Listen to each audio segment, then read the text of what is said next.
That thing still working? Yes, sir. Now and then. Anything from the other beaches? Nothing directly. Did you know that one of the greatest war movies of all time was born from the words of a German field marshal? Before the Normandy invasion, Erwin Rommel called the coming assault the longest day, never imagining that years later, those very words would become the unforgettable title of a Hollywood epic. But what is even more astonishing happened behind the scenes. Explosive conflicts between the stars, real D-Day veterans recreating the very battle they survived. Surprising casting decisions, and one final unbelievable secret that many viewers can hardly believe is true. Today, we're uncovering 20 weird facts you probably never knew about. The longest day, 1,962. And don't forget to comment one if you think you already know every secret behind this legendary film. Number 20. Eisenhower was too old to play Eisenhower. This is a casting story so strange that it is almost hard to believe. Zanuck wanted Dwight D.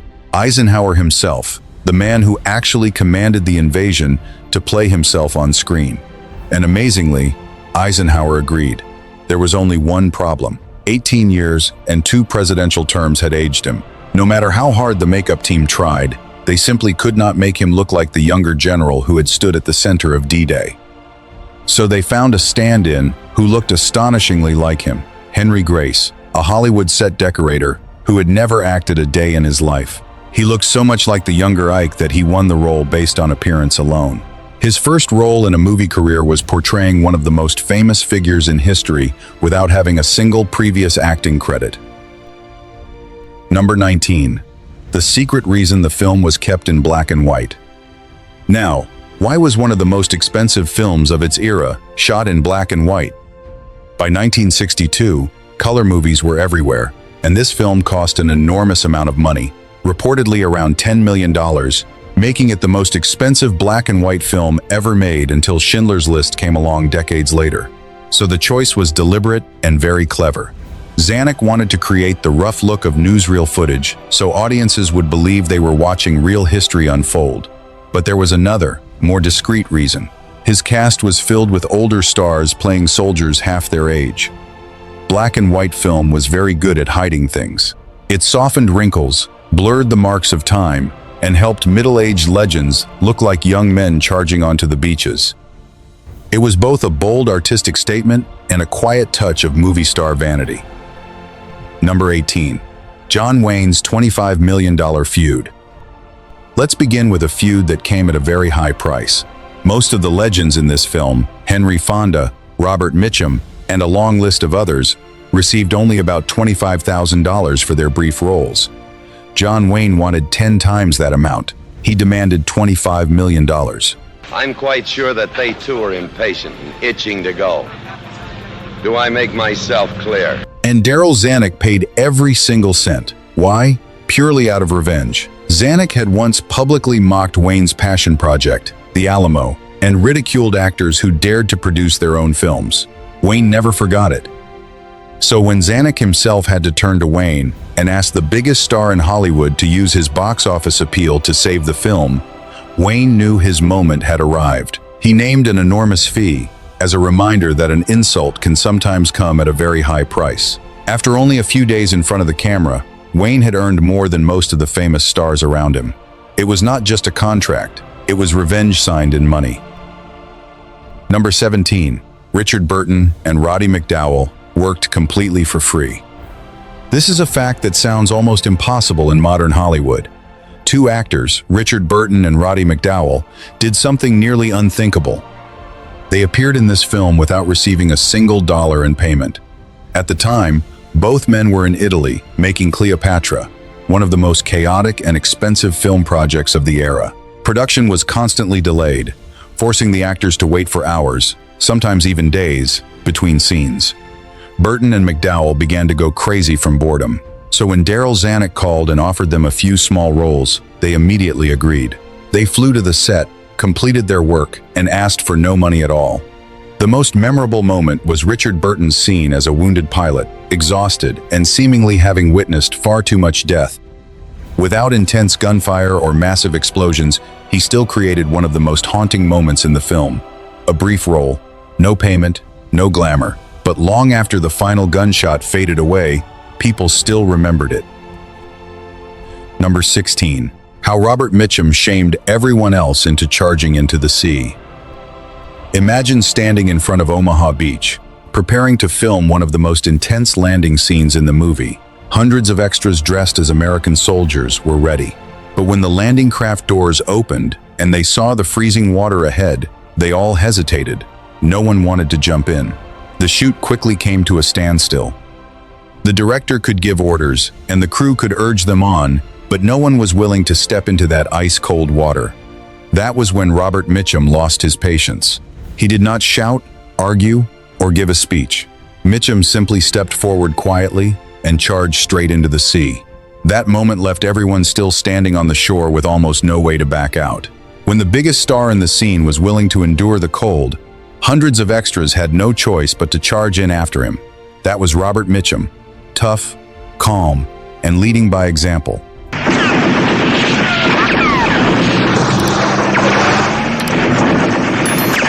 So when you see the soldiers shivering in the water during the scene, remember that not all of it was acting. Part of that cold was completely real. Number 15. The real war hero, Zanuck, turned down. And here is a bitter irony. While Zanuck was happy to pay John Wayne a fortune, a man who had never served in the military, he flatly refused to cast a real war hero. That hero was Audie Murphy, the most decorated American soldier of World War II, who later also became a famous movie star. You would think he was the perfect choice, but Zanuck said no. The reason? Audiences knew their history. Murphy was not at Normandy on D-Day. At the time, he was fighting at Anzio, Italy. For years now, Audie Murphy has been a well-known motion picture star. But he is known also as the most decorated soldier of World War II. Zanuck feared that placing a famous real-life hero in the wrong battle would destroy the authenticity the film had worked so hard to build. So the real war hero had to stay home, while Hollywood's fake soldiers charged onto the beaches. It was a strange example of just how seriously Zanuck valued accuracy, even when it meant turning down a living legend. Number 14. The soldier who climbed the cliffs of Pointe du Hoc twice. Some scenes in this film are so realistic that viewers assume the actors simply played their roles perfectly. But the truth is far more incredible, because one man on screen was actually reenacting the very battle he had once survived. During the attack on Pointe du Hoc, the Rangers had to climb nearly 100-foot sheer cliffs, just like the deadly mission on D-Day. Among the extras gripping the ropes and climbing upward was a man named Joseph Lowe. 18 years earlier, he had stood in this exact place. At the time, Lowe was only 22 years old, a private in the 2nd Ranger Battalion. He had actually climbed those cliffs while gunfire rained down from above. Now, he grabbed the rope again, placed his feet on the same rocks, and pulled himself upward for a second time. But this time, it was in front of a camera. For everyone else, it was just a movie scene. For Lowe, every foot he climbed may have brought a memory rushing back. He was not reenacting the war. He was stepping back into one of the most terrifying mornings of his life. And the frightening part is, this still was not the most haunting story about the real veterans who appeared in this film. Number 13. 4 directors, 4 languages, 1 battlefield. How do you film a massive war movie spanning multiple countries with thousands of people speaking different languages? Darryl Zanuck's answer was an almost insane decision. He did not hire one director. He divided the entire film into separate fronts. Ken Anakin handled the British and French scenes. Andrew Martin took charge of the American sequences. Bernhard Wicki, a respected European filmmaker, was responsible for telling the story from the German side. And Zanuck stood above them all, overseeing the entire operation and ready to step in personally whenever necessary. On paper, it was the perfect recipe for disaster. Too many directors, too many styles, too many languages. The film could easily have become a collection of disconnected pieces that had nothing to do with one another. But the opposite happened. Each director gave every country its own tone, its own rhythm, and its own perspective on the war. Yet when everything was put together, it still formed one unified epic. It was an unbelievably risky plan. But sometimes, the ideas that seem most likely to fail are the very ones that make movie history. Number 12. Sean Connery rushed away to become Bond. Next comes a moment that almost missed movie history. Hidden among the enormous cast was a young, nearly unknown Scottish actor named Sean Connery, appearing as a cheeky British soldier. But strangely, Connery seemed to have no desire to stay on set any longer than necessary. He kept urging the crew to finish his scenes as quickly as possible. Oh, the evil of it all, trying to down a man before he's even had a chance to fight. Ah, come on. The reason was that Connery had to leave immediately for Jamaica. There, he was preparing to make a spy film that no one yet knew would become a global phenomenon. That film was called Dr. No. Not long afterward, Sean Connery stepped before the world as James Bond, and his career changed forever. But the story did not end there. On this very set were two other actors who would later appear in the world of 007 as memorable villains. A war film set in 1944 had accidentally brought together the people who were about to shape the future of the spy genre, and this would not be the last time James Bond appeared in this story. Number 11. Paul Anka wrote the music and carried a gun. You probably know that marching tune, the proud, driving sound of drums following the soldiers across the screen. What you may not know is who wrote it.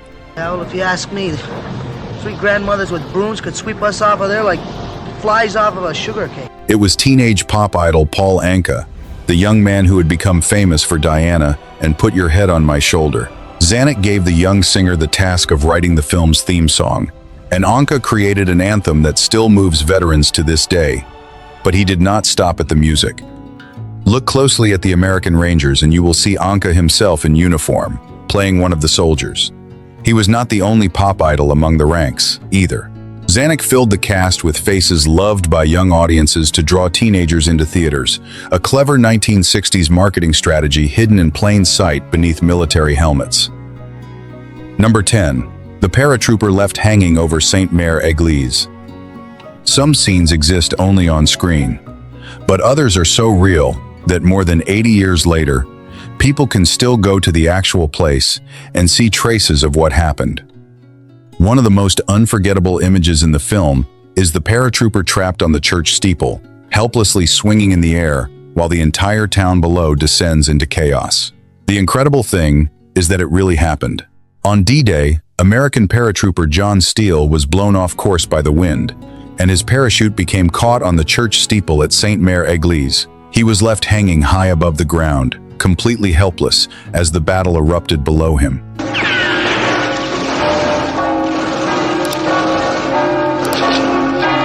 In the film, Red Buttons reenacted the moment with such panic that the scene became one of the most famous images in the movie. But the story did not end when filming was over.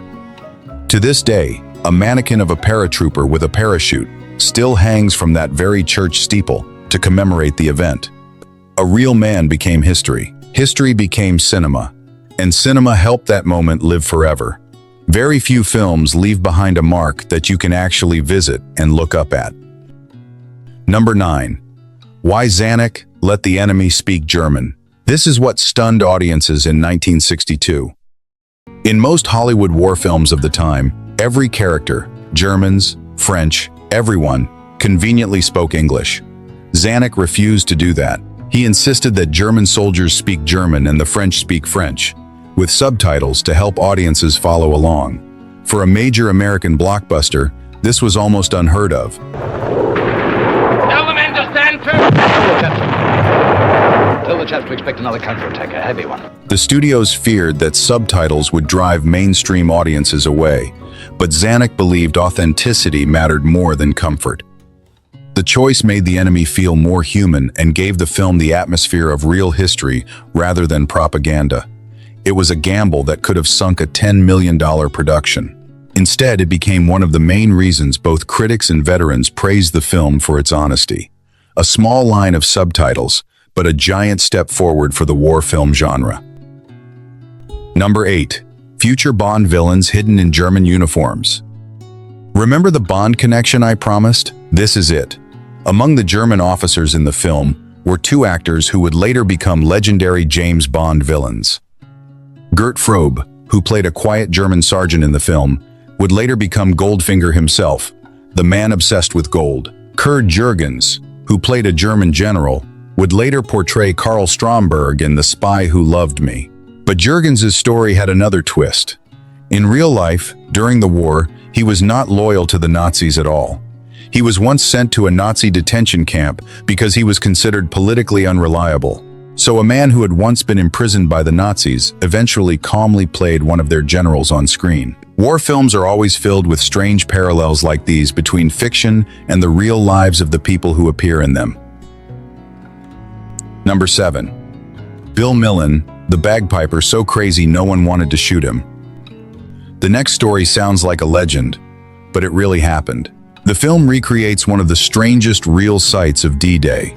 A lone Scottish bagpiper, wearing a full kilt, striding along the beach and playing his pipes while bullets flew around him. His name was Bill Millin, the personal piper of the commandos, led by Lord Lovat. While soldiers fell around him, Millin calmly walked across the sand, playing his pipes as he led his comrades toward the shore. Why was he not shot immediately? Years later, captured German snipers were said to have explained that they did not shoot him because they thought the man was simply insane. No one wastes a bullet on a madman. And that is how Millin earned the nickname, the Mad Piper. And remember, the most astonishing story about a real soldier in the entire film is still waiting ahead as a bonus fact.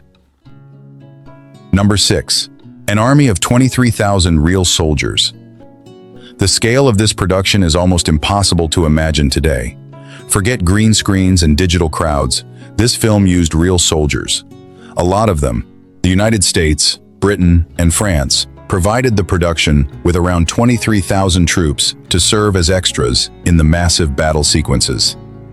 The U.S. 6th Fleet even provided real ships to stand in for the invasion fleet.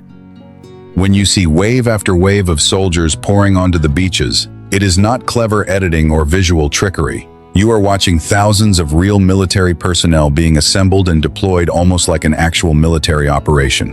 What do you got in here, ammo? Yes, sir. You 82nd? No, sir. 101. It made the film enormously expensive and the logistics nearly insane, but it gave the movie a scale and authenticity that even modern visual effects still struggle to match. Sometimes, there is simply no substitute for the real thing. Number 5. Omaha Beach was actually in Corsica. For a film famous for its obsession with historical detail, you might assume that the Omaha landing scene was filmed right on the coast of Normandy. But that is one of the movie's greatest illusions. Many real locations were used.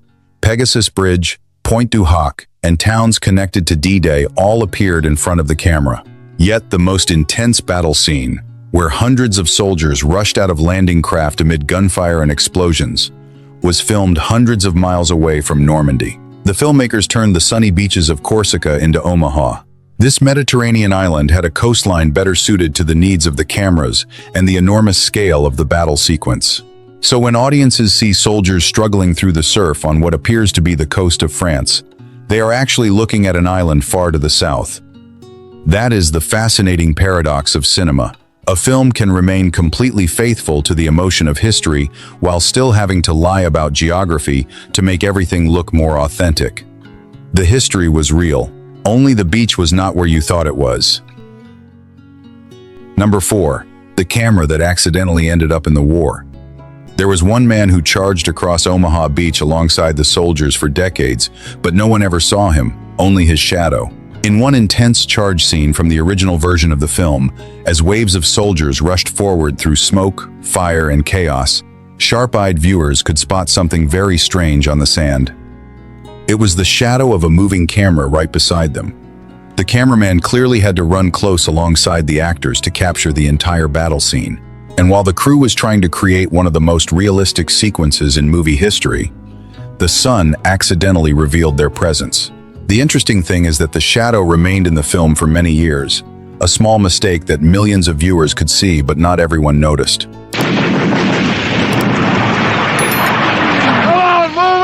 Later, when the film was restored and colorized, technicians used digital technology to quietly remove it from the shot. But fans of the original version still remember the truth. That day, alongside the soldiers charging onto Omaha, an invisible cameraman was running with them. Number 3. The day Fox almost buried the very film that saved it. There is an unbelievable irony behind The Longest Day.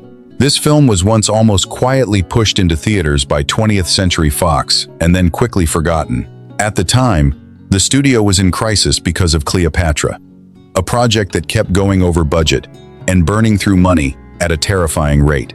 The executives were panicking.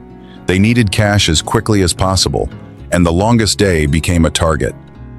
Instead of promoting it as a major war epic, the studio wanted to rush the film into theaters like an ordinary release, make whatever money it could, and quickly move on.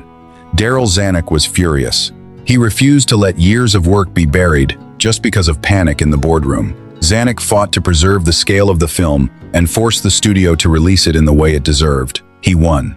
The Longest Day became a major success, giving Fox new life while the company was struggling. Zanuck later regained power at the very studio that had once doubted him. A film that was almost buried to save the company from losing money. In the end, it helped save the company and brought the man who created it back to the height of power. Number 2. Teen idols traded their guitars for rifles. We have already mentioned Paul Anka carrying a gun, but he was far from alone. Zanuck had a sharp eye for box office revenue, and he knew that teenagers bought a lot of movie tickets. So alongside the movie legends, he sent a group of the era's most popular teen idols into battle. Paul Anka was not the only one who traded the stage for a military uniform. Fabian and Tommy Sands also appeared as American Rangers. The young men who were used to holding microphones and guitars and standing in front of crowds of fans were now wearing helmets, carrying rifles, and charging into battle scenes. It was no coincidence. Zanuck was making a carefully calculated move. He wanted a 3-hour war film to attract young audiences who might not otherwise care much about history. And the plan worked. You mean to tell me that's all we gotta climb? Parents came for D-Day, and the legendary cast. Their children came to look for their idols in uniform. Decades before Hollywood turned the use of young stars into a familiar strategy, Zanuck already understood how to bring 2 generations into the same movie theater. Number 1. The camera technique that critics mistakenly credited to the wrong film. Let us end the main list with a brilliant but quiet detail of cinema. There is a very powerful technique. Instead of directly showing the audience something horrific, the camera focuses only on the face of a character witnessing it, allowing our imagination to fill in the rest. Years later, critics praised this very method in Dr. Zhivago, calling a famous reaction shot a moment of genius. But The Longest Day did it first, and even used it twice. We see red buttons hanging from his parachute and witnessing a massacre in the square below. Then John Wayne appears and sees the same horrifying aftermath. The film lets faces tell the story, sparing the audience from seeing the bloodshed while doubling the emotion. A technique that later filmmakers were praised for had already been pioneered here years earlier, yet almost no one ever mentions it. And those were 20 weird facts you may not have known about The Longest Day. Which fact surprised you the most? Leave a comment below and let us know. And don't forget to subscribe for more behind-the-scenes videos about the movies and TV shows that shaped our childhood.